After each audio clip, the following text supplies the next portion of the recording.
नमस्कार दोस्तों, स्वागत है आपका एक बार फिर से आपके अपने YouTube चैनल कंपटीशन प्रिपरेशन पे। दोस्तों, जो एसएससी CHSL 2020 का एग्जाम हुआ था 12 अप्रैल को, उसके पहली शिफ्ट के हमने सारे मेमोरी बेस्ड मैथ्स के क्वेश्चन कर लिए हैं। इस वीडियो में मैं आपको SSC CHSL 12 April second shift और थर्ड शिफ्ट के मैथ्स के मेमोरी बेस्ड क्वेश्चन कराने वाला हूँ। 15 क्वेश्चन सेकेंड शिफ्ट के हैं और 17 क्वेश्चन थर्ड शिफ्ट के हैं। यानी ये वीडियो 32 प्रश्नों की होगी जो मेमोरी बेस्ड होंगे, जो आपके CHSL 2020 एग्जाम में पूछे गए थे। ये प्रश्न जो होंगे वो CHSL 2020 के लिए तो हेल्पफुल होंगे ही होंगे, साथ में CGL का जो आपका अपकमिंग एग्जाम है उसके लिए भी बहुत ज़्यादा हेल्पफुल होने वाले हैं। तो वीडियो पसंद आएगी तो वीडियो को लाइक कर लेना। अगर आपने फर्स्ट पार्ट नहीं देखा है तो लिंक डिस्क्रिप्शन में मिल जाएगी, वो भी देख लेना। दूसरी चीज़, कई सारी इंपॉर्टेंट वीडियोज, जैसे लास्ट 30 डेज की स्ट्रेटजी क्या रखनी है, GS के लिए स्ट्रेटजी क्या होनी चाहिए, आपको मॉक कैसे देना है, मॉक की एनालिसिस कैसे करनी है, अपना स्कोर इन्हेंस कैसे करना है, ये सारी वीडियोज आपको डिस्क्रिप्शन में उनकी लिंक मिल जाएगी, आप जाके देख सकते हैं। PDF मैंने टेलीग्राम चैनल पर शेयर कर दिया है। अगर आप लोगों ने नहीं देखा तो जाके टेलीग्राम चैनल ज्वाइन कर सकते हो और वहाँ से PDF डाउनलोड करके प्रैक्टिस कर सकते हो। अच्छे प्रश्न कहीं भी रहेंगे, मैं आपको बता दूंगा, ये प्रश्न नोट कर लेना। और वो आपके एग्जाम टाइम रिवीजन में, जो मैंने आपको बताया 15 दिन केवल रिवीजन करना है, उसमें बहुत ज़्यादा हेल्पफुल होंगे। अदरवाइज आपको उस टाइम भी वीडियोज़ का सहारा लेना पड़ेगा। ठीक है, मुंह में थोड़ा छाला है तो इस वजह से हो सकता है आवाज़ आज थोड़ी उतनी लाउड ना हो पाए, लेकिन मैं कोशिश करूँगा कि कंप्लीट एकदम फुल एनर्जी से भरी हुई क्लास हो। बस आपको फैला देना है क्लास को और टेलीग्राम चैनल को ज्वाइन कर लेना है। वीडियो को लाइक ज़रूर करें क्योंकि उससे मोटिवेशन मिलता है और आप लोगों के लिए मैं till your exam date classes लाता रहूँगा एक्सपेक्टेड पेपर की। और एक्सपेक्टेड पेपर में पहले 250 प्रश्न CHSL 2020 वाले ख़त्म होंगे, उसके बाद मैं जो आपके रिसेंट एग्जाम में पूछे गए प्रश्न हैं उनको कंपाइल कर करके 25-25 का सेट बना के, या अगर टाइम हुआ तो 50-50 का सेट बना के मैं आपको करा दूंगा। ठीक है, तो चलो स्टार्ट करते हैं और सीधे आते हैं सेकंड शिफ्ट के। पहले सेकंड शिफ्ट के करेंगे, फिर थर्ड शिफ्ट के। ठीक है, PDF के लिए टेलीग्राम चैनल ज्वाइन करना है। देखिएगा पहले प्रश्न में क्या कहा गया। सेकेंड शिफ्ट का पहला प्रश्न है, कहा गया sum of two numbers is 59 and their product is 1150, find the sum of their squares. आसान सा प्रश्न है, कुछ भी करना नहीं है, आप नंबर्स को एज्यूम करिए A एंड B। एज्यूम कर ले रहे हैं, यानी कि पहली नंबर हमने ले ली A, दूसरी नंबर हमने ले ली B। कहा गया कि इनका जो सम है वो 59 है, यानी A + B = 59 दिया गया। ठीक है, आपसे कहा गया उनका प्रोडक्ट जो है वो 1150 है, यानी कि A × B 1150 है। राइट, अब आपको कहा क्या गया है निकालने को, सम ऑफ दियर स्क्वायर्स, यानी उनके वर्गों का योग निकालना है, यानी A² + B² निकालना है। आपको पता होगा A² + B² अगर निकालना है तो हम A + B का होल स्क्वायर निकाल लें और उसमें से 2AB घटा दें, यानी 2AB सब्ट्रैक्ट कर दें तो आपका आंसर आ जाएगा। A + B का होल स्क्वायर यानी कि 59 का स्क्वायर हमें करना है और माइनस 2AB यानी कि 1150 का 2 गुना यानी 2300। अब 59 का स्क्वायर कितना होता है, 59 का स्क्वायर निकालने के लिए 60 का स्क्वायर मतलब 60 - 1 का स्क्वायर यानी 60 - 1 का होल स्क्वायर कर सकते हैं, जो कि हो जाएगा 3600 + 1 - 120। यही तो हो जाएगा। फार्मूले पे खोल दीजिएगा, अगर 59 का स्क्वायर याद है तो अच्छा है, अगर नहीं भी याद है कोई दिक्कत नहीं, -2300 लिख देना है। ठीक है, यानी 2300 और एक 2420 घटाना है 3601 में से, 2420 अगर घटाना है तो आपका 1181 आ जाएगा। 1181 आंसर हो जाएगा। आप देख सकते हैं 3600 में से 2300 घटाएंगे 1300, 1300 में से 120 घटाएंगे 1180 और 1 जोड़ देंगे 1181, आपका आंसर हो जाएगा। राइट, देखिएगा अगला प्रश्न क्या दिया गया, बहुत आसान सा प्रश्न है और टोटल 32 प्रश्न करने हैं, 15 पहले 17 दूसरे शिफ्ट के, तो 32 मिनट या 35 मिनट लगेगा। क्या A + B + C 0 है, ABC = 12, A³ + B³ + C³। आपको पता होना चाहिए कि अगर A + B + C = 0 हो तो A³ + B³ + C³ बराबर कितना होता है, 3ABC। 3ABC आपका आंसर हो जाता है। क्यों? क्योंकि A³ + B³ + C³ - 3ABC = होता है A + B + C ब्रैकेट में A² + B² + C² - AB - BC - C। अब आपको पता है A + B + C = 0 है तो फार्मूले में दायां पक्ष तो 0 हो जाएगा, यानी आपको मिल जाएगा A³ + B³ + C³ - 3ABC = 0। तो हम वहाँ से 3ABC को राइट हैंड साइड ट्रांसफर कर देंगे, यानी A³ + B³ + C³ = 3ABC आ जाएगा, यानी कि इसकी वैल्यू 3ABC होगी। और ABC की वैल्यू आपको 12 पता है, यानी कि इसकी वैल्यू 3 × 12 यानी कि 36 आपका आंसर हो जाएगा। राइट, अगला प्रश्न देखिएगा, क्या the side of an equilateral triangle ABC is 27 centimetre and O is the centroid of the triangle, find the length of AO। बहुत आसान सा प्रश्न ये भी है। कहा गया एक इक्विलेटरल ट्रायंगल ABC है, यानी समबाहु त्रिभुज ABC है, हम ड्रा कर ले रहे हैं AB and this one is C। कहा गया कि इसका जो सेंट्रॉइड है O है। अब सेंट्रॉइड क्या होता है, सबसे पहले सेंट्रॉइड जानते हैं। सेंट्रॉइड बेसिकली केंद्रक होता है, और केंद्रक क्या होता है, सारी मीडियंस का पॉइंट ऑफ इंटरसेक्शन, यानी इंटरसेक्शन पॉइंट होता है, यानी सभी मध्यिकाओं का कटान बिंदु जो होता है, प्रतिच्छेदन बिंदु जो होता है, उसे हम सेंट्रॉइड बोलते हैं। आपको पता होना चाहिए अगर O सेंट्रॉइड है, इट मीन्स कि O जो होगा मीडियन AD को 2:1 के रेशियो में डिवाइड करेगा। ये पता होगा आपको कि जो सेंट्रॉइड होता है वो मीडियन को 2:1 के रेशियो में डिवाइड करता है, ठीक है। अब आपको दिया गया इक्विलेटरल ट्रायंगल है, कौन सा, ABC। आपको पता होगा जो इक्विलेटरल ट्रायंगल होता है उसके लिए मीडियन M बराबर होता है A√3/2। A√3/2 होता है। A√3/2 जहाँ पे A साइड होती है, यानी अगर आपको इक्विलेटरल ट्रायंगल दिया गया उसके लिए मीडियन की बात करी जा रही है तो वो A√3/2 हो जाएगा। क्यों, आपको पता होगा कि ये A/2 हो जाएगा। ये इक्विलेटरल ट्रायंगल है, अगर भुजा A माने ये A है तो ये कितना हो जाएगा, √3A/2। पाइथागोरस लगा के आप निकाल सकते हैं, ठीक है। तो आपको पता चल गया मीडियन कितनी होगी, A√3/2। पूरी मीडियन कौन सी है, AD, यानी AD की लंबाई आपको पता है कितनी है, AD की लंबाई है A√3/2। तो यहाँ से हमें निकालना है AO। आपको पता है AO जो है AD का 2/3 हिस्सा है, यानी यहाँ से हमारा AO इज इक्वल टू हो जाएगा 2/3 हिस्सा ऑफ AD, 2/3 हिस्सा ऑफ AD। AD कितना है, A√3/2, A की वैल्यू रख दो 27, √3/2, यानी 2 कट गया, 3 से 27 √3 में डिवाइड होगा, यानी 9√3 आपका आंसर हो जाएगा। क्या हो जाएगा, AO की लंबाई कितनी हो जाएगी, 9√3। आपको बस पता होना चाहिए कि इक्विलेटरल ट्रायंगल के लिए जो मीडियन होती है वो होती है साइड इंटू √3/2, और जो केंद्रक होता है यानी सेंट्रॉइड होता है वो मीडियन को 2:1 के रेशियो में डिवाइड करता है। तो ऊपर वाला हिस्सा पूछा जाएगा तो मीडियन का 2/3 हिस्सा हो जाएगा, और अगर नीचे वाला हिस्सा यानी OD पूछा जाएगा तो 1/3 हो जाएगा, राइट। अगले प्रश्न पे आते हैं। कॉन्सेप्ट सीखते रहिएगा, कैलकुलेशन में अगर कहीं मिस्टेक भी हो जाती है कोई दिक्कत नहीं, मतलब आप लोगों को कैलकुलेशन में मिस्टेक नहीं करनी है, मुझसे हो जाती है कोई दिक्कत नहीं, बता दीजिएगा, ध्यान से देखते रहिए। कहिए तो cost price of 2 articles is same, 2 वस्तुओं का जो क्रय मूल्य है वो सेम है। हालांकि ये प्रश्न बहुत आसान बन जाएगा अगर कॉस्ट प्राइस सेम करें, लेकिन फिर भी यही प्रश्न आया था तो हम लिख दे रहे हैं, मेमोरी बेस्ड है। कहिए तो cost price of 2 articles is same if first article is sold at 40% profit and second article is sold at 40% loss, then find the overall profit or loss percentage. ठीक है, देखिएगा, कहा गया 2 वस्तुओं का क्रय मूल्य समान है, यानी हम मान ले रहे हैं 100 पहले का है, 100 दूसरे का है। कहा गया पहली को 40% फायदे पे बेचा गया, 40% प्रॉफिट पे, यानी कि 40 यहाँ पे आया जेब में, और इसको 40% नुकसान पे बेचा गया, यानी 40 यहाँ से जेब में से चला गया, यानी 40 आया था और 40 चला गया, यानी ओवरऑल आपके पास 0 रुपये का फायदा और नुकसान हुआ। तो आपसे कहा गया ओवरऑल प्रॉफिट या लॉस परसेंटेज निकालिए। जब फायदा या नुकसान 0 रुपये का है, यानी ना फायदा हो रहा है ना नुकसान हो रहा है, तो प्रॉफिट परसेंट भी 0% हो जाएगा, राइट। कहा गया the difference of 2 numbers is 5। हम नंबर ले रहे हैं A और B, जिनका डिफरेंस दिया गया A - B is equal to 5। कहा गया difference of their cubes is 1850, यानी A³ - B³ आपको दिया गया 1850, यानी उनके क्यूब का जो डिफरेंस है वो 1850 है। कहा गया find the difference of their squares, यानी कि आपको A² - B² निकालना है, ठीक है। अब देखिए कैसे निकालेंगे। आप यहाँ पे A³ - B³ का फार्मूला क्या होता है, A - B यानी 5 इंटू A² + B² + AB, यही होता है A² + B² + AB, ये हो जाता है, ठीक है। ये बराबर आपको दिया गया 1850, 5 से काट देंगे तो ये 37 आ जाएगा, 370 हो जाएगा, यानी A² + B² + AB is equal to 370 दिया गया है। यानी आपको करना क्या है, आपको A² - B² निकालना है। आपको A - B पता है, A² - B² निकालना है, यानी A + B अगर पता चल जाए तो आप निकाल सकते हो। तो आप क्या काम कर सकते हो, यहाँ पे A + B निकालने के लिए आप पहले AB निकाल लो। तो यहाँ से आपका A² + B² + AB बराबर 370 आया। आप इसको लिख लो A - B का होल स्क्वायर + 3AB, लिख सकते हैं इसको, तो ये बराबर 370 दिया गया। A - B का होल स्क्वायर 25, इधर जाके कितना हो जाएगा, 345 हो जाएगा, यानी यहाँ से हमारा AB बराबर आ जाएगा 115, AB बराबर 115, AB बराबर 115, ठीक है।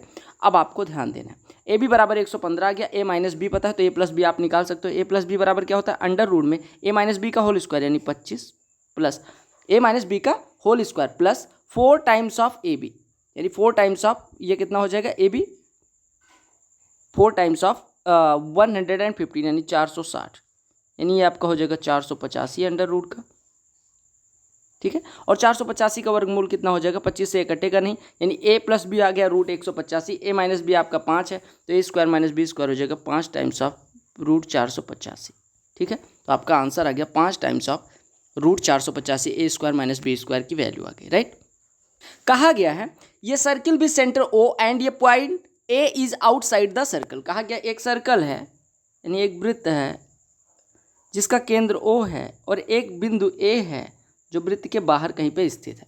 कहा गया from point A 2 tangents A B and A C are drawn, यानी यहाँ से 2 टेंजेंट खींची गई हैं, यहाँ पे हालांकि मिल नहीं रही, ये देखो ये ए बी है और ये आपका ए सी है, ठीक है। आपसे कहा गया if B A C is equal to 118 degree, तो आपको ओ बी सी की वैल्यू फाइंड करनी है। बी ए सी आपको दिया गया 118 डिग्री, ध्यान से देखिएगा 118 डिग्री। अब आपको ओ बी सी की वैल्यू फाइंड करनी है। ओ से बी को मिला दो और ओ से सी को मिला दो। आपको पता है ये वाला कोण कितना होगा 90, ये वाला कोण कितना होगा 90। यहाँ से इसको मिलाओगे तो ये आपका 59 हो जाएगा, आधा हो जाएगा। 59 है, ये कितना है, ये कितना है 59 है अगर ये, तो ये कितना है 90, ये कितना हो जाएगा 31, ये कितना हो जाएगा, ये भी 31 हो जाएगा, ठीक है। आपको पता चल गया अगर हम ट्रायंगल ओ ए बी में बात करें, एक कोण 90 है, एक कोण 59 है, तो तीसरा कोण कितना हो जाएगा 31। ऐसे दूसरे वाले में एक कोण 90 है, एक कोण 59 है, तो दूसरा कोण 31 हो जाएगा। अब आपको पता चल गया ये पूरा कोण 62 है। अब आपको बस एक काम कर देना है, इसको यहाँ पे ऐसे कर लेना है, मतलब बी सी को मिला देना है। आपको पता है ट्रायंगल ओ बी सी को देखिए तो इसमें 2 भुजाएं बराबर हैं, इनके सामने के कोण भी बराबर होंगे, यानी ये कोण बराबर हो जाएंगे, यानी आपका ओ बी सी बराबर हो जाएगा, एंगल ओ बी सी बराबर हो जाएगा हाफ ऑफ 180 माइनस 62, यानी आपका हो जाएगा हाफ ऑफ 118 यानी 59 डिग्री आपका आंसर आ जाएगा। अब देखिए इतना तो मैंने समझाया। अगर आपको डायरेक्ट करना है तो आपको क्या काम करना है, अगर एंगल बी ए सी दिया गया है यानी ये वाला एंगल दिया गया है, तो आपको पता होना चाहिए कि अगर ओ बी सी की वैल्यू पूछी जाएगी तो इसी का यानी एंगल ओ बी सी बराबर हो जाएगा half of angle A B C, half of angle B A C, ठीक है। यानी ओ बी सी अगर आपको निकालना है तो सीधे 118 का आधा कर देना है, आपका आंसर आ जाएगा, ठीक है। आपको फर्जी बकवास नहीं करना है। देखिएगा ये 118 था, ये हमारा 62 हो गया, यानी आपको ये भी पता होना चाहिए कि चक्रीय चतुर्भुज बनेगा। ये 118 है तो ये 62, मान लो ये 108 होता तो ये कितना हो जाता 72 हो जाता, यानी आमने सामने के कोणों का योग 180 अंश कर देना है बस। अब अगर ये आपका 62 हो गया तो इन दोनों को मिलके 118 होना पड़ेगा, यानी ये 59 हो जाएगा, ये 59। क्यों? क्योंकि आपको पता है इस त्रिभुज में 2 भुजाएं बराबर, तो उनके सामने के कोण भी बराबर होंगे।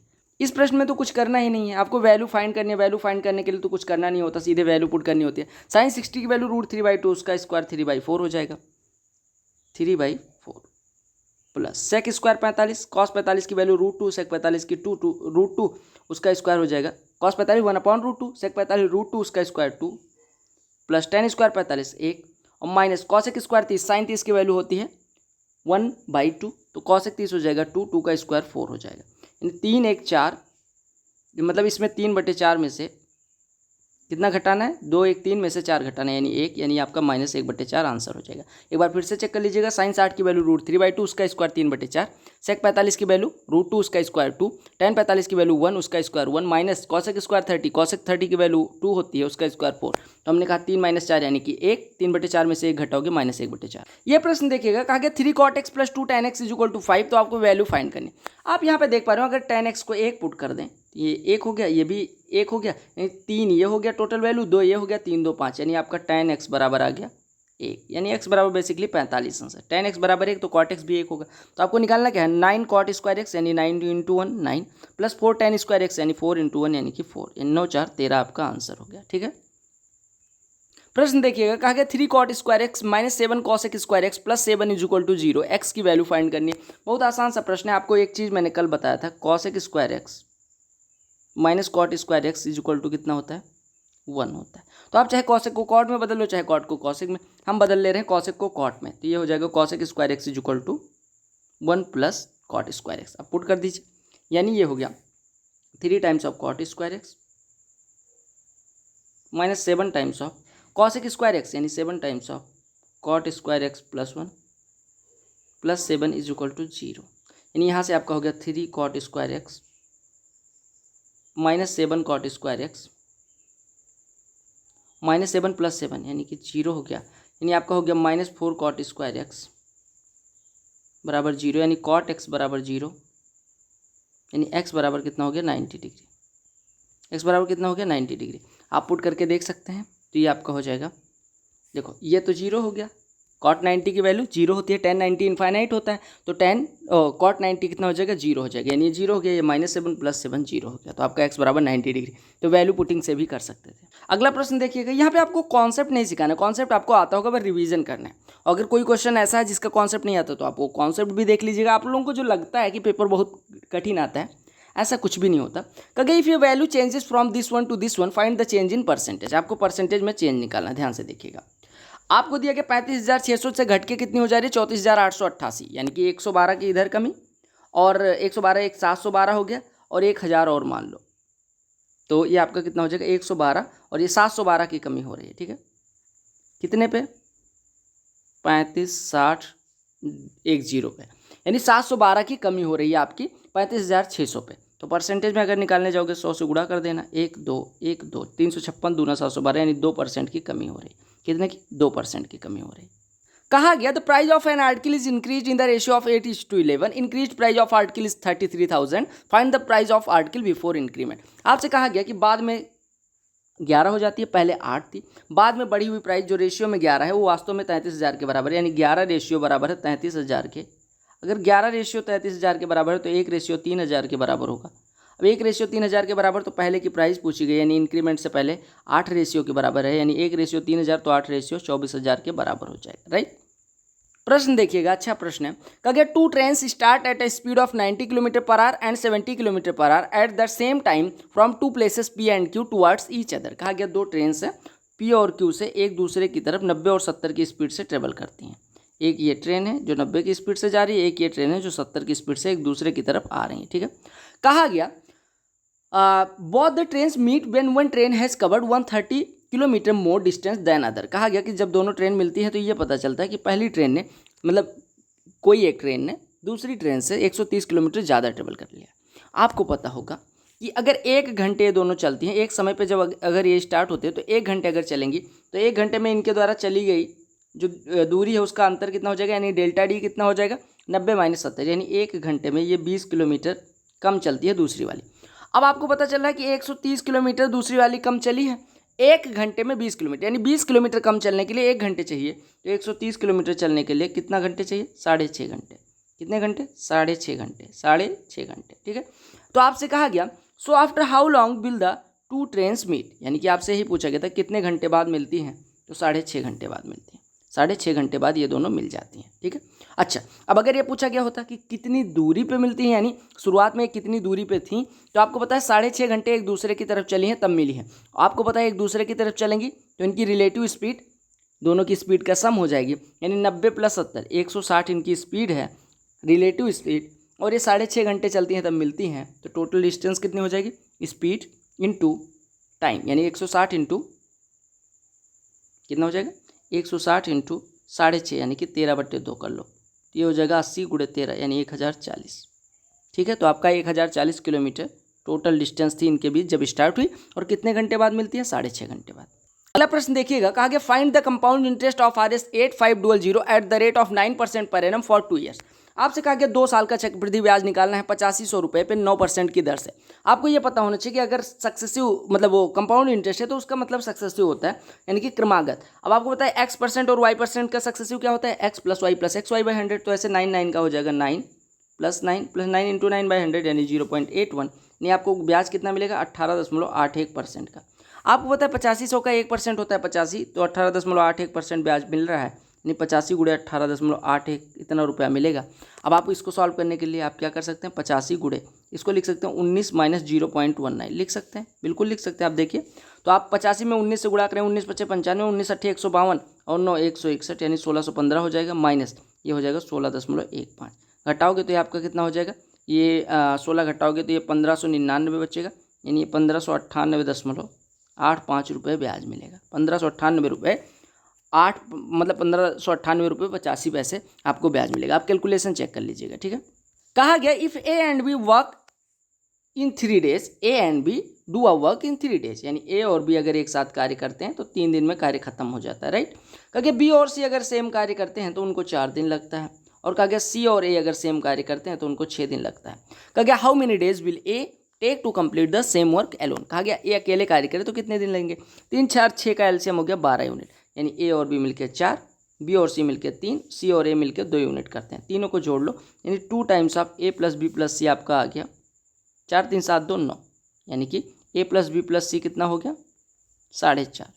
अब ए बी सी मिलकर 4.5 करते हैं, आपको पता है बी और सी मिलकर 3 करते हैं, तो ए कितना करता है 1.5, ए करता है 1.5।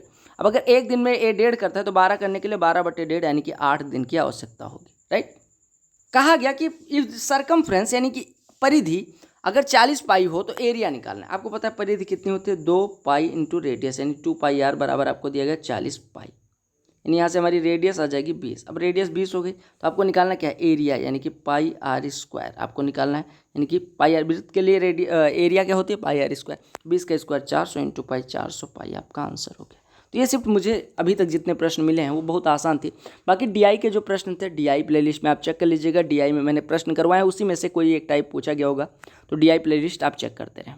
अब आते हैं हम थर्ड शिफ्ट पे। थर्ड शिफ्ट के आसान से प्रश्न 17 प्रश्न है वो भी कर लेते हैं, 17 मिनट से ज़्यादा नहीं लगेगा। कहा गया A is equal to 5 + 2 √6 then find root A plus 1/√a।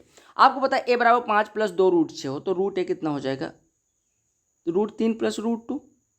देखिए अरे हमने कहा 5 को हम लिख ले रहे हैं 3, जिसको हम √3 का स्क्वायर लिख सकते हैं प्लस 2 यानी कि √2 का स्क्वायर लिख सकते हैं प्लस 2 √6 है, ये 2 इंटू √3 इंटू √2 कर दे रहे हैं। अब देखिए A square plus B square plus 2ab यानी कि ए प्लस बी का होल स्क्वायर बनेगा, यानी √3 + √2 का होल स्क्वायर बनेगा, यानी रूट ए बराबर हो जाएगा √3 + √2, ठीक है।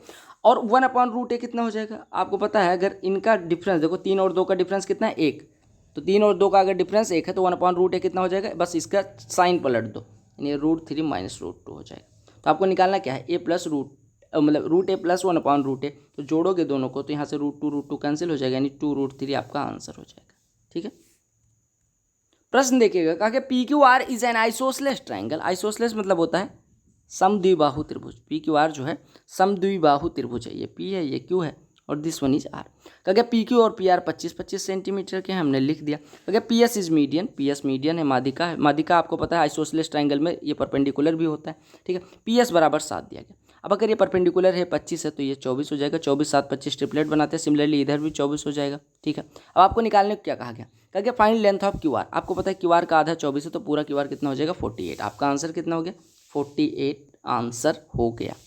कहा गया mark price of an article is 1280 यानी कि 1280 अंकित किया गया है। After giving a discount of 30% he makes a profit of 12%, find the cost price. ध्यान से देखिएगा, अगर हमें कॉस्ट प्राइस पे 12% प्रॉफिट अर्न करना है तो हम कहेंगे कॉस्ट प्राइस के 112/100 पे बेच दीजिए, यानी कि 112/100 यानी कि 28/25 पे कॉस्ट प्राइस के बेच दीजिए। और आपको पता है 1280 है मार्क प्राइस, इस पर डिस्काउंट कितने का दिया जा रहा है, डिस्काउंट 30% का, यानी कि अगर 10 की होती है तो 7 की बेचती है, यानी 7/10 की बिकेगी।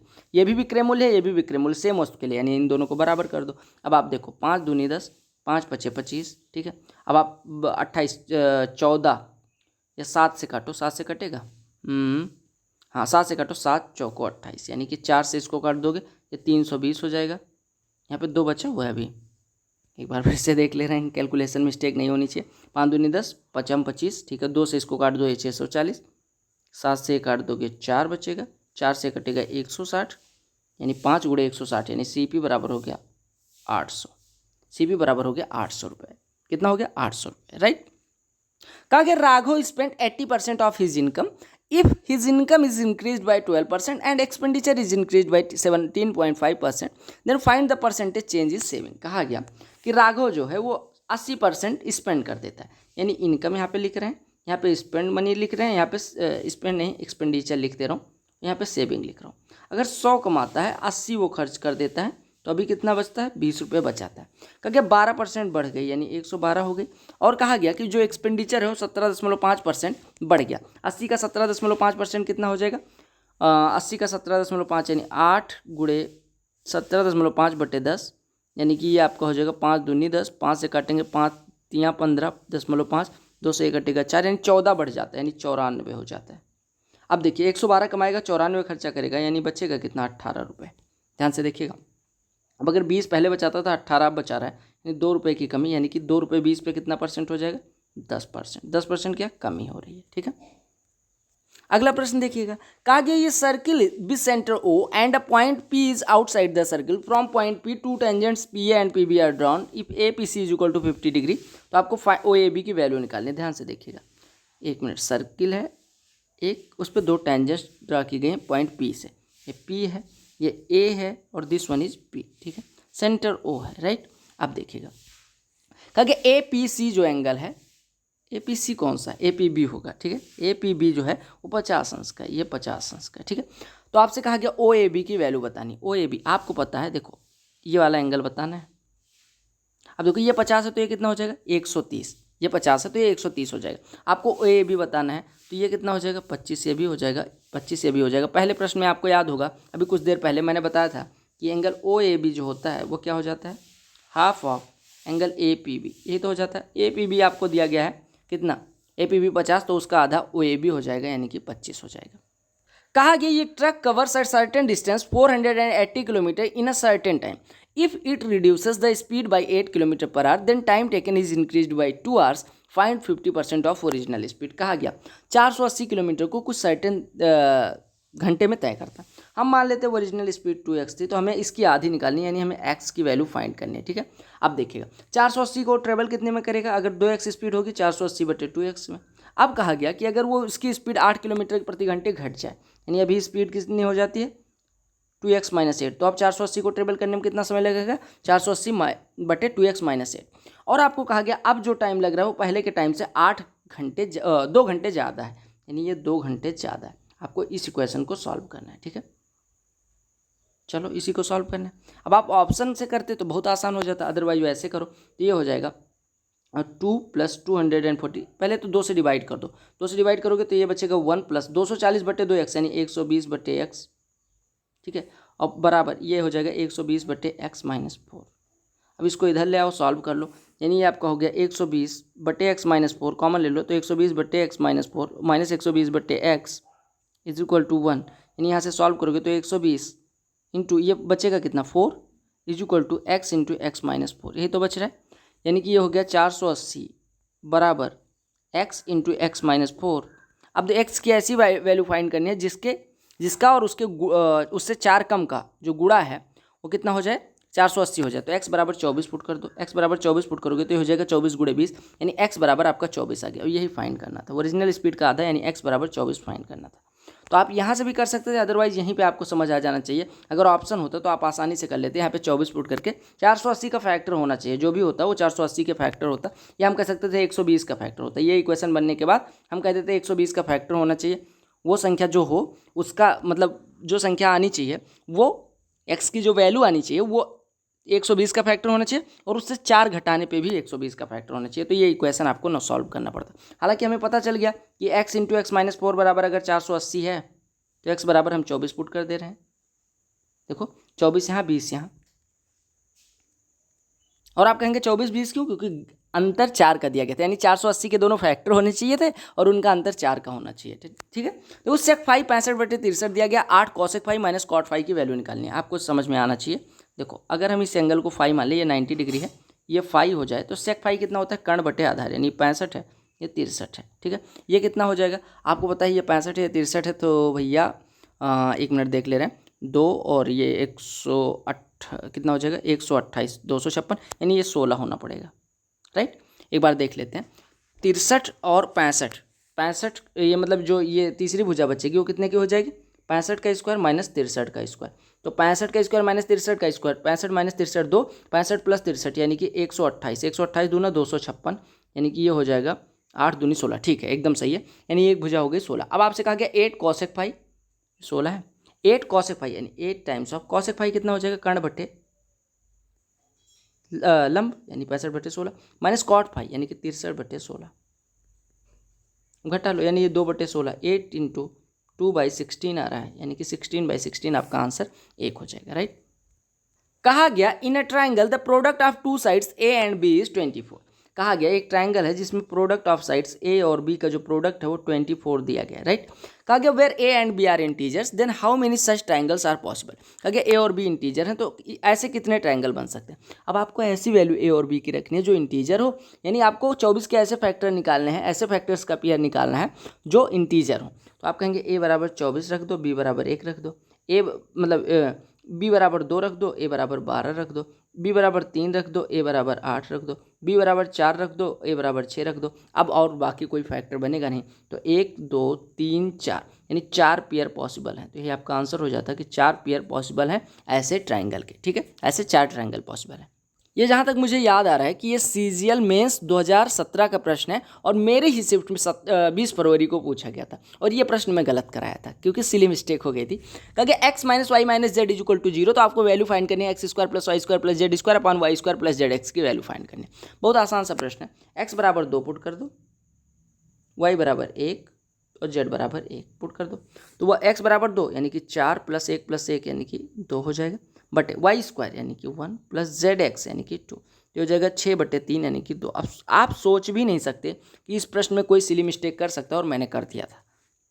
ये प्रश्न देखिए, कहा कि x power 4 plus 1 upon x power 4 is equal to 6887, तो आपको x माइनस 1/x की वैल्यू निकालनी। तो x माइनस 1/x निकलने के लिए सबसे पहले आपके पास x square plus 1 upon x square होना चाहिए। आपको पता होगा कि अगर x power 4 plus 1 upon x power 4 is equal to something हो तो x square plus 1 upon x square कितना हो जाता है, अंडर रूट में उसकी वैल्यू यानी m होता तो m यानी 6887 प्लस 2 हो जाता है, ठीक है।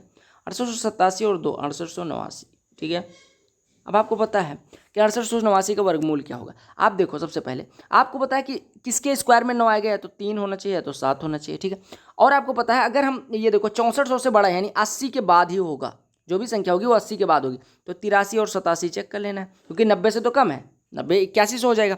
तो आपको ये भी पता चल रहा है कि जो 85 का वर्गमूल होता है वो 7225 होता है, तो उससे भी कम है, यानी आपका आंसर हो गया 83, यानी इसकी वैल्यू आ गई अंडर रूट में मतलब 6889 की वैल्यू हो गई 83। अब यहाँ से अगर x माइनस 1/x निकालना है तो आपको पता होना चाहिए कि अगर x square plus 1 upon x square बराबर k है तो x माइनस 1 अपॉन एक्स बराबर होता है अंडर रूट में k माइनस 2 यानी 83 माइनस 2 यानी 81, 81 का वर्गमूल 9, तो आपका आंसर हो गया 9। अगला प्रश्न कहा गया ABC can do a work in 3 hours, यानी ABC अगर तीनों एक साथ कार्य करते हैं तो 3 घंटे में कोई कार्य करके खत्म कर देते हैं। कहा A does the work alone in 8 hours, A 8 घंटे में कर लेता है। कहा B सेम वर्क को 6 आवर्स में कर लेता है, B 6 आवर्स में कर लेता है। So how much time will C take to do the same work alone, यानी C का निकालना है। अब आपको जो डेज दिए गए हैं उनका एलसीएम ले लो, 3 6 8 का एलसीएम 24 यानी कि 24 यूनिट टोटल वर्क है। ABC 3 दिन में 24, 1 दिन में 8, A 8 दिन में 24, 1 दिन में 3, B 6 दिन में 24, 1 दिन में 4। आपको पता है A B मिलके 7 करते हैं, ABC मिलके 8, यानी C कितना करता होगा 1, C 1 दिन में 1 करेगा, 24 यूनिट करने के लिए 24 दिन की आवश्यकता होगी। कहा गया 2 circles touch each other internally and diameter of circles is 8 centimetre 4 centimetre, find the distance between their centre. देखो, कहा गया 2 सर्कल हैं जो इंटरनली टच कर रहे हैं, ये आपके सर्कल्स हैं जो इंटरनली टच कर रहे हैं, राइट। कहा गया एक का डायमीटर कितना है, एक का डायमीटर है 8 यानी इसका त्रिज्या होगी 4, और दूसरे का डायमीटर है 4 यानी कि इसकी त्रिज्या होगी 2। तो एक का सेंटर यहाँ पे लाई करेगा, एक का सेंटर यहाँ पे लाई करेगा, क्योंकि इसका व्यास इसकी त्रिज्या के बराबर है, यानी कि ये आपका हो गया 2। तो आपसे पूछा गया था कि डिस्टेंस बिटवीन देयर सेंटर्स यानी ओ डैश की वैल्यू पूछी गई थी। आपको पता है कि इतनी दूरी कितनी है, पूरा आपको पता है 4 है, इतना 2 है तो इतना भी 2 ही होगा। अरे त्रिज्या है तो ये 2 हो जाएगा, ये 2 हो जाएगा, ये पूरा 4 हो जाएगा, यानी इनके सेंटर्स के बीच की डिस्टेंस कितनी हो जाएगी 2। ये प्रश्न भी नंबर सिस्टम में मैंने बहुत सारे प्रश्न इस तरह के करा रखे हैं। कहा गया if 1 2 3 4 8 X Y is divisible by 8 and 5 both then find the greatest value of X and Y, X और वाई की ग्रेटेस्ट वैल्यू निकालनी है। अब आपको पता होगा कि 1 2 3 4 8 एक्स वाई ये दिया गया, क्योंकि ये 8 और 5 दोनों से डिविजिबल है। अगर ये 5 से डिविजिबल होगा तो इसका यूनिट डिजिट या तो 0 होगा और या तो 5 होगा, ठीक है। अच्छा, आपको ग्रेटेस्ट वैल्यू निकालनी है तो y को 5 ले लेते हैं, यानी y बराबर हमने 5 ले लिया। अब हमें x को मैक्सिमाइज करना है, तो आपको पता है इसे अगर 8 से डिवाइड होना होगा तो 8x 5 को 8 से डिविजिबल होना पड़ेगा, क्योंकि 8 से डिविजिबिलिटी का रूल ही यही है कि लास्ट 3 डिजिट से बनी संख्या 8 से कटनी चाहिए। अब 8 से अगर इसको कटना है तो 8 काटोगे। अच्छा हाँ, एक चीज़ और ध्यान देना, 8 से अगर इसे काटोगे तो 8 एकम 8 और ये कट जाएगा, लेकिन आपको पता है विषम संख्या 8 से कट सकती नहीं, यानी y की वैल्यू हम 5 नहीं ले सकते। y की वैल्यू हम 5 नहीं ले सकते, क्यों? क्योंकि आपको पता है अगर y 5 ले लेंगे तो ये संख्या विषम हो जाएगी और 8 से कटेगी नहीं, यानी ऑड संख्या 8 से कटेंगे नहीं, यानी y को हमें 0 लेना पड़ेगा। y को 0 ले लो, y को हमने 0 ले लिया। और हमारे पास संख्या क्या बची 8x 0। इसको काटना किससे है, इसको काटना किससे है 8 से। अब अगर इसको 8 से काटना है तो पहली संख्या 8 से कट ही रही है, अगर 8 से 8x 0 में डिवाइड करें तो 8 तो कट ही गया। अब आपका x 0 जो संख्या वो 8 से कटनी चाहिए, यानी x की जगह पे मैक्सिमम वैल्यू हम क्या रख सकते हैं 8, क्योंकि 9 रख दोगे, सबसे मैक्सिमम वैल्यू 9 रख सकते हैं, लेकिन 90 8 से कटेगी नहीं, तो x बराबर 8 रखना पड़ेगा, यानी x की वैल्यू हो गई 8 और y की वैल्यू हो गई 0। अब आपसे अगर मैक्सिमम वैल्यू आप x प्लस वाई पूछा गया होता तो 8 आ जाता, ठीक है। या अगर x और y की अलग अलग पूछी जाए तो भी 8 और 0 हो जाएगा। तो प्रश्न अगर समझ में आ रहा है तो वीडियो को लाइव एक कर देना है ना। क्योंकि 2 cos phi plus sec phi minus 2 root 2 is equal to 0, phi is acute angle, find the value of phi. 2 cos phi plus sec phi. अब आपको क्या काम करना है, फाई की वैल्यू निकालनी। अगर हम यहाँ पे cos फाई, ऐसे वैल्यू ना पुट करके चेक करें, वैसे पहले कर लेते हैं। ये हो गया 2 cos phi plus 1 upon cos phi is equal to 2 root 2, ठीक है। अब आपको यहाँ पे निकालना है cos फाई की वैल्यू, तो आप सॉल्व कर लो। ये हो गया 2 cos square phi plus 1 is equal to 2 root 2 cos phi, या माइनस में ले लो तो minus 2 root 2 cos phi is equal to 0। यानी कि आपका हो गया 2 cos square phi minus 2 root 2 cos phi plus 1 is equal to 0। तो आपको करना क्या है, देखो ये हो गया 2 cos square phi minus root cos phi, अच्छा minus root 2 cos phi minus root 2 cos phi plus 1 is equal to 0। क्यों, आप देखिएगा, आपको पता है कि दो के ऐसे फैक्टर करने हैं जिनको जोड़ने पे 2 रूट 2 आए, तो आप कहेंगे रूट 2 रूट 2। यहाँ पे 2 रूट 2 cos फाई कॉमन ले लो, रूट 2 cos फाई कॉमन लोगे तो यहाँ पे कितना बचेगा, रूट 2 cos फाई माइनस 1, और माइनस 1 कॉमन ले लोगे तो रूट 2 cos फाई माइनस 1। यानी बेसिकली ये रूट 2 cos फाई माइनस 1 का होल स्क्वायर लिखा हुआ था। यानी आपका root 2 cos phi minus 1 is equal to 0, यानी कि cos phi is equal to 1 upon root 2, यानी फाई इज इक्वल टू कितना हो गया 45 degree. Phi is equal to कितना हो गया 45 डिग्री, यही निकाला। या आप वैल्यू पुट करके चेक कर सकते हैं। 2 cos फाई यानी कि रूट 2 हो जाता है, अरे 2 अपॉन रूट 2 यानी, और प्लस सेक फाई ये भी रूट 2 हो जाता है, और माइनस 2 रूट 2, तो ये कितना हो जाता है अपने आप 0 हो जाता है। तो यहाँ से फाई की वैल्यू कितनी आ गई 45। ये अगला प्रश्न देखिएगा, अच्छा प्रश्न है। कहा कि if x square minus 3x plus 1 is equal to 0, find the value of 3 times of x power 8 plus 1 upon x power 8 plus x square plus 1 upon x square की वैल्यू बताओ। अब देखो, आपको यहाँ से पता है x square minus 3x plus 1 is equal to 0, तो हम कह सकते हैं x square plus 1 is equal to 3x। X से डिवाइड कर दो तो हो जाएगा x plus 1 by x is equal to 3। अब आपको x power 8 plus 1 upon x power 8 तक जाना है, तो पहले x square plus 1 upon x square निकालो। तो x square plus 1 upon x square यहाँ से कितना हो जाएगा 9 माइनस 2 यानी कि 7।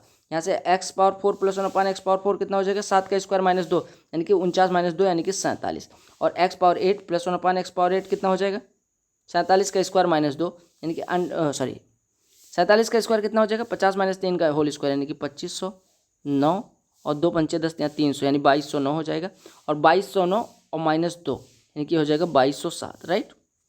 देखिएगा 2207 हो गया। X power 8 plus 1 upon x power 8 कितना हो गया 47 का स्क्वायर माइनस 2 यानी कि ये हो गया 2209 माइनस 2 यानी 2207। अब यहाँ पे वैल्यू पुट कर दो, यानी कि 3 times of 2207 plus x square plus 1 upon x square यानी कि 7, यानी हो गया 6621 और 7 6628 आपका आंसर हो जाएगा। ठीक है, देख लीजिएगा कैलकुलेशन में कहीं गलती ना हो। X power 8 plus 1 upon x power 8 निकाला हमने, 2209 माइनस 2 2207 आ गया।